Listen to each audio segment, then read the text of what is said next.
Saya beritahukan bahwa cerita ini full spoiler. Sebelum lanjut ke ceritanya, subscribe terlebih dahulu biar tidak ketinggalan episode selanjutnya. Yuk digas!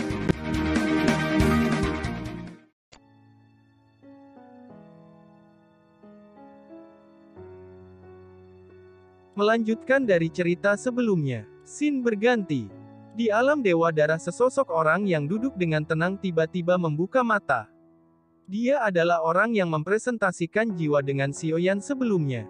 Aura membunuh yang kuat terpancar dari sosok ini, sosok dengan mata yang menyala warna darah berteriak dengan keras. Cepat kirim pasukan untuk menghancurkan benua Dodi, teriak sosok itu. Orang-orang yang berada di sekitarnya merasa sangat ketakutan. Mereka berkata dengan cepat perintah dewa dilaksanakan. Ucap para bawahan itu, setelah itu semua bawahan menghilang dari aula utama. Tuan Heipo, tolong tenangkan amarah Anda, apa yang membuat Anda begitu marah, ucap seorang pria di sebelahnya. Bahuang, orang-orang di benua Dodi berani membunuh serigala darah. Saya ingin menghancurkan mereka, ucap dewa darah yang ternyata bernama Heipo. Tidak heran Anda sangat marah. Tidak disangka benua rendahan sebenarnya bisa membunuh serigala darah, ucap sosok pria itu yang bernama Dewa Bahuang. Selain itu orang yang membunuh serigala darah sebenarnya berani menggertak saya, ucap Dewa Heipo. Tapi Anda jangan gegabah, sebelum dimulainya kontes benua maka kita tidak diizinkan membunuh dunia yang lebih rendah. Kalau itu terjadi maka aliansi dewa akan menghukum keluarga dewa darah kita, ucap Dewa Bahuang. Saya mengerti itu, ucap Dewa Heipo menghela nafas panjang. Dia sangat tidak rela setelah digertak oleh Sioyan ketika memproyeksikan sosoknya di benua Dodi. Ini benar-benar menjengkelkan. Saya merasa dihina oleh lalat Daosian bintang 1, dibandingkan dengan kerugiannya maka saya akan menahan amarah saya, ucap Kaisar Heipo. Saya sudah mentransmisikan pasukan untuk segera kembali. Jika dia pergi untuk memburu di dunia rendahan saya takut kita tidak diperbolehkan ikut dalam kompetisi antar benua. Jika itu terjadi nyawa serigala darah tidak mampu membayarnya. Selain itu saya mendengar bahwa ketiga pangeran pergi ke benua Dodi. Kalau dia tahu bahwa serigala darah terbunuh maka ketiga pangeran akan membunuh orang-orang di benua Dodi. Jika ketiga pangeran benar-benar menghancurkan benua Dodi sudah terlambat bagi kita untuk campur tangan. Saya berharap aliansi dewa tidak akan menyadarinya sampai kita bisa mengikuti kompetisi antar benua, ucap Dewa Bahuang. Scene berganti, setelah membunuh Kaisar Darah Sioyan masih memiliki beberapa kekhawatiran. Jika alam Dewa Darah benar-benar menyerang maka dia tidak akan sanggup menanggungnya. Sekarang yang perlu Sioyan lakukan hanyalah memperkuat fondasinya dan melawan Dewa Darah ketika sudah tiba di benua Dodi. Kaisar Naga juga berangsur-angsur pulih saat ini. Dia memandang Sioyan dengan penuh kekaguman. Awalnya dia merasa sangat putus asa dan suku naga sudah diambang kehancuran, tetapi manusia di depannya membuat keajaiban dan benar-benar membunuh Kaisar Darah. Sekarang Lautan Emas sudah tidak memiliki ancaman lagi. Mereka para ras yang hidup di Lautan Emas akhirnya bisa menemukan kedamaian. Sioyan perlahan-lahan berjalan ke arah Kaisar Naga. Dia menangkupkan tangan lalu berkata, Kaisar Naga, terima kasih sudah datang ke medan tempur dan membantu saya dan yang lainnya, ucap Sioyan. Saudara Sioyan, seharusnya yang berterima kasih adalah saya. Anda telah menyelamatkan suku kami dari bencana, ucap Kaisar Naga. Itu juga karena Kaisar Naga, jika bukan karena Anda memberikan banyak kristal darah, mungkin saya tidak akan menerobos Daosian. Saya tidak akan melupakan kebaikan yang diberikan oleh suku naga. Di masa depan jika Anda membutuhkan bantuan tolong beritahu junior ini. Saya akan melakukan yang terbaik selama itu dalam kemampuan saya, ucap Sioyan tersenyum.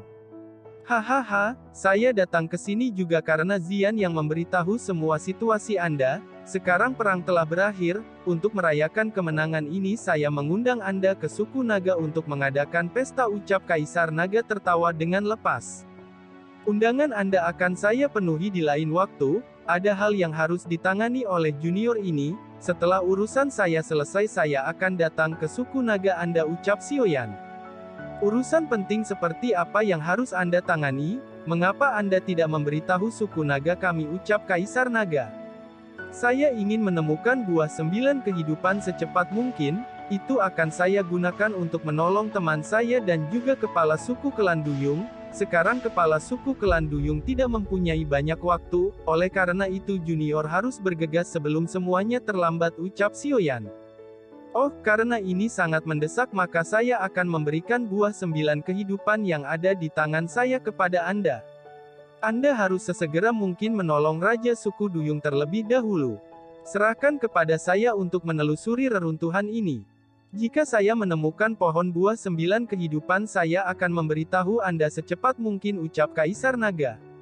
Kalau begitu saya berterima kasih kepada Kaisar Naga, saya tidak bisa menolak dengan situasi seperti ini, ucap Sioyan. Setelah itu 2 buah 9 kehidupan muncul di tangan Kaisar Naga dan diberikan kepada Sioyan. Terima kasih atas kemurahan hati Kaisar Naga, sekarang 2 buah 9 kehidupan ada di tangan saya, oleh karena itu saya akan mengucapkan perpisahan untuk kembali ke klan Duyung, ucap Sioyan menangkupkan kedua tangannya. Kaisar Naga mengangguk dan tidak berani menunda lebih lama lagi. Pada saat yang sama seluruh kelompok Sioyan menaiki Bahtera dengan kecepatan yang sangat luar biasa, Bahtera hilang dalam sekejap mata. Kaisar Naga melihat kecepatan Bahtera, ekspresinya seketika menjadi jelek. Benda apa yang digunakan oleh bocah itu, bahkan kecepatannya tidak kalah dengan kecepatan suku naga kita di dalam lautan emas ini. Orang ini memang penuh dengan kejutan, ucap Kaisar Naga. Setelah duduk dengan tenang di atas Bahtera, tiba-tiba cahaya biru melayang depan Sioyan. Dia sangat terkejut melihat pemandangan ini. Sioyan memegang cahaya biru di tangannya dan tiba-tiba pemandangan Bahtera hantu muncul di depan Sioyan. Setelah itu suara Raja Surga terdengar di telinga Sioyan. Sioyan, ini adalah gambar visual tentang putri Anda. Murid saya Suner ingin memperlihatkan gambar visual ini kepada Anda. Meskipun Anda tidak dapat bicara kepada keluarga Anda, setidaknya Anda dapat mendengar suara istri Anda, ucap Raja Surga.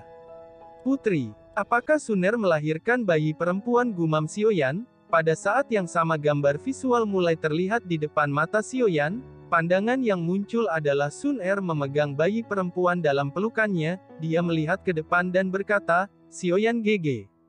Ini adalah putri kita Xiao Yueli. Maafkan Sun Er karena sudah memberikan nama putri kita tanpa persetujuan Sioyan GG, ucap Sun Er. Sioyan terus memandangi bayi perempuan yang cantik yang ada di pelukan Sun Er. Tiba-tiba layar visual berubah, sekarang di depan mata Sioyan. Yueli kecil telah berusia lebih dari 1 tahun yang sedang belajar berjalan. Itu berlangsung beberapa saat sebelum layar visual akhirnya berubah lagi. Sioyan terus menyaksikan pertumbuhan putrinya dengan tahap demi tahap. Sekarang layar gambar visual menunjukkan perkembangan Xiao Yueli sudah berusia 12 tahun. Namun sekarang Xiao Yueli rambutnya ditutupi dengan perban putih. Dia memegang sabit hitam yang sangat besar. Sun Er yang berada di samping Xiao Yueli berkata, Sioyan GG, sekarang Sun Er sudah mencapai Dodi bintang 8 awal, oleh karena itu Sioyan GG tidak perlu mengkhawatirkan Sun Er lagi, ucap Sun Er. Sioyan sangat terkejut mendengar ini.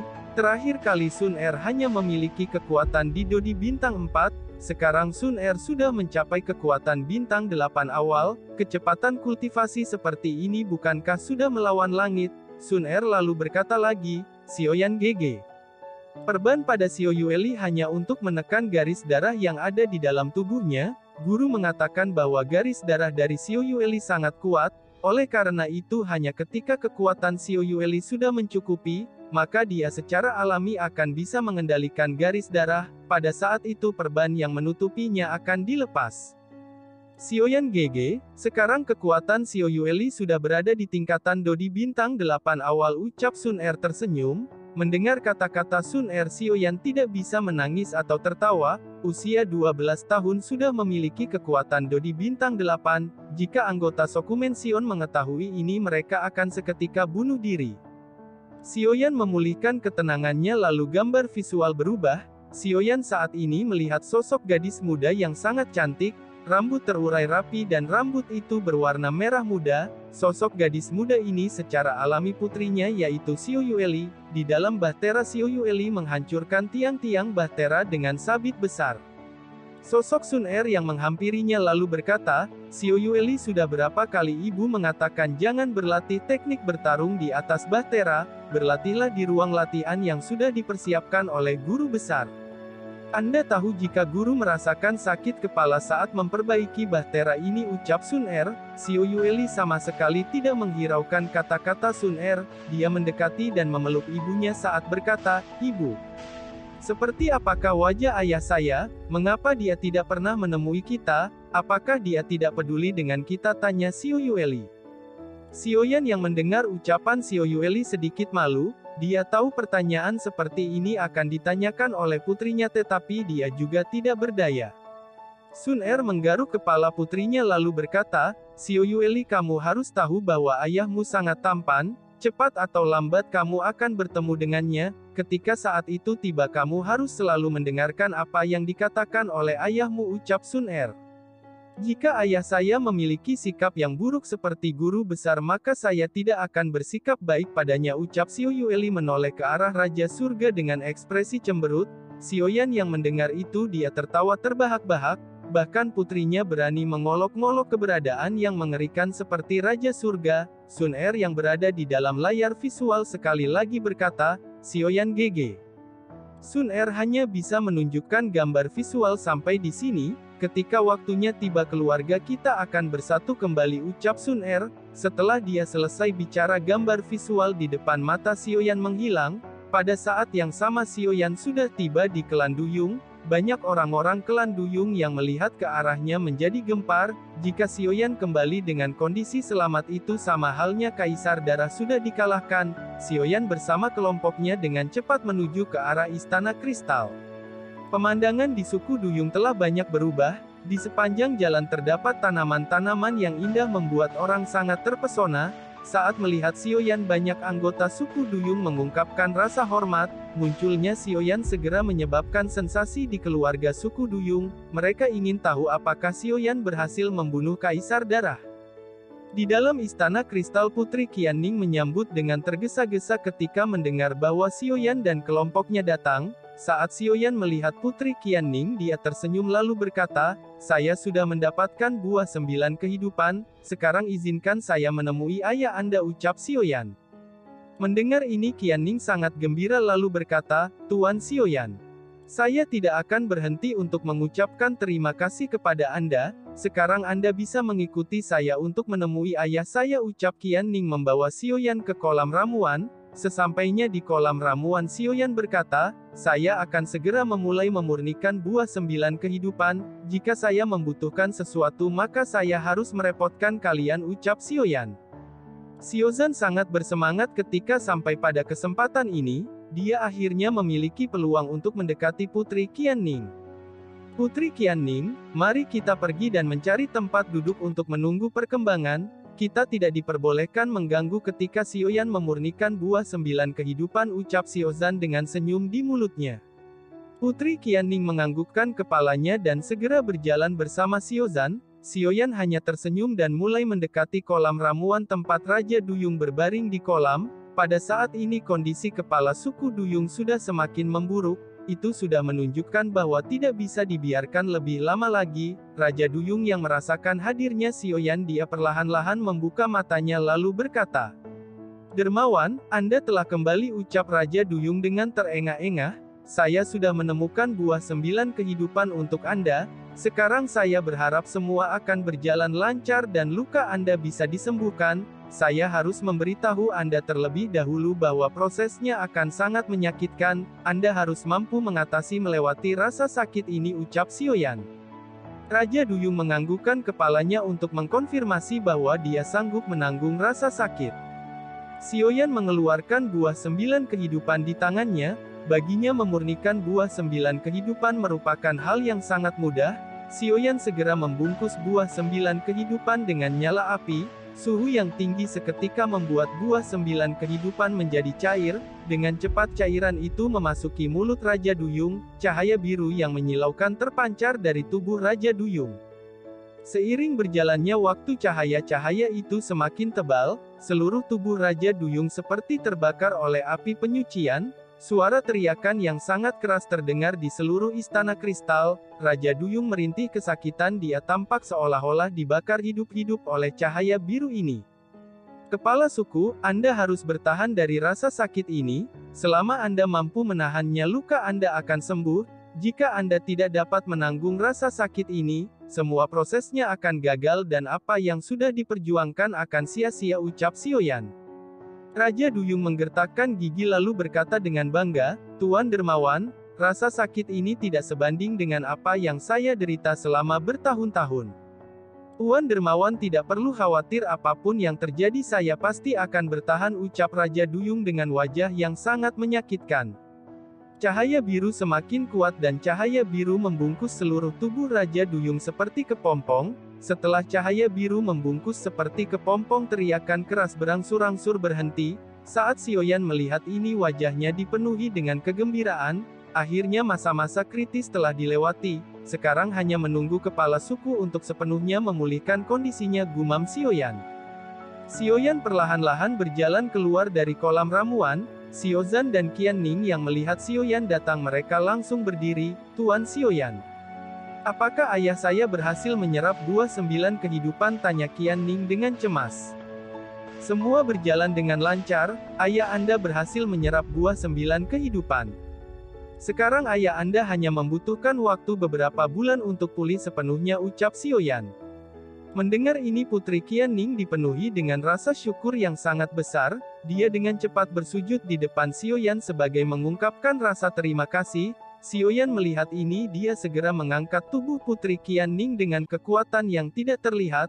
Dia menatap Qian Ning lalu berkata, saya tidak terlalu senang jika ada yang melakukan ini kepada saya. Tolong jangan bersujud seperti ini lagi di masa depan. Sekarang lautan emas sudah sepenuhnya terbebas dari monster darah. Di masa depan suku Anda akan aman tanpa takut dengan invasi dari monster darah, ucap Sioyan. Qian Ning mendengar ini membuka mata lebar-lebar. Dia tidak percaya dengan apa yang dikatakan Sioyan. Segera dia berbalik dan menatap Siozan. Apa yang dikatakan oleh Sioyan memang benar. Kaisar darah telah dibunuh olehnya. Mulai sekarang sudah tidak akan ada monster darah di lautan emas ini, ucap Siozan tersenyum. Kaisar darah mati. Mendengar itu, Qian Ning seperti tersambar oleh petir. Dia tahu jelas jika Kaisar darah merupakan sosok yang sangat ditakuti di lautan emas ini. Tetapi Kaisar darah mampu dibunuh oleh Sioyan. Setelah urusan di suku Duyung sepenuhnya selesai, Sioyan kembali ke Bahtera Tabut. Hal selanjutnya adalah membuat tubuh untuk Guiyin. Pada saat ini berita tentang monster darah yang telah dimusnahkan oleh kelompok Sioyan menyebar dengan cepat di seluruh lautan emas. Suku Duyung yang menjadi bulan-bulanan oleh monster darah seketika berteriak gembira dengan berita ini. Mereka merayakan pesta yang sangat meriah. Itu dilakukan untuk menyambut Sioyan sebagai pahlawan sejati mereka. 7 hari 7 malam seluruh suku Duyung dipenuhi dengan canda tawa. Sioyan yang melihat senyum di wajah semua orang, dia menghembuskan nafas lega. Beberapa hari kemudian Sioyan duduk di Bahtera Tabut dan dia memegang botol giok di tangannya. Di dalam botol giok terdapat sisa-sisa jiwa Guiyin. Dia membuka mulut botol giok dan memandangi sisa-sisa jiwa yang seperti bayi itu. Sioyan berkata, sekarang keberhasilan untuk membentuk tubuh akan sepenuhnya bergantung pada Anda.